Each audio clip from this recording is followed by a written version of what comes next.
ভাই এই তিনটে কোয়েশ্চেন কখনো মানুষকে জিজ্ঞেস করবা না। যদি তোমার ভিতরে বিন্দু পরিমাণ ম্যাচুরিটি থাকে, কমন সেন্স থাকে, যদি ভালো ফ্যামিলির হয়ে থাকো। নাম্বার ওয়ান, ভাই আপনার মাসের ইনকাম কত? ভাই তাতে তোমার কি? তুমি ইনকাম করো, তুমি খাও। একটি মানুষের লাইফে তার স্যালারি বা ইনকাম কম হতে পারে, বেশি হতে পারে। সে চায় না এটা পাবলিকের কাছে অ্যানাউন্সমেন্ট হোক, সে এটা চায় সবসময় তার কাছে প্রাইভেট থাকুক। নাম্বার টু, ভাই আপনি বিয়ে করবেন কবে? আরে ভাই আপনি বিয়ে করবেন কবে? আরে ভাই সে জানে তার বিয়ে করতে হবে, সে এখন বিয়ে করবে না, সে কোনো একটা ভালো সময় দেখে বিয়ে করতে চায়। তার কোনো ভালো সময় আসলে সে ওই সময় বিয়ে করবে। সে বিয়ে করলে দেখতেই পারবা। নাম্বার তিন, ভাই আপনি তো মোটা হয়ে যাচ্ছেন। আরে ভাই সে মোটা হয়ে গেছে, এতে তার কোনো হাত নেই। আল্লাহ সুবহানাহু ওয়া তাআলা চেয়েছে বলে সে মোটা হয়ে গেছে।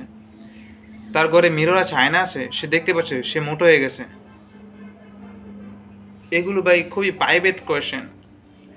এগুলো জিজ্ঞেস করে মানুষের কাছে নিজের আত্মসম্মান, নিজের ব্যক্তিত্ব ছোট করো না।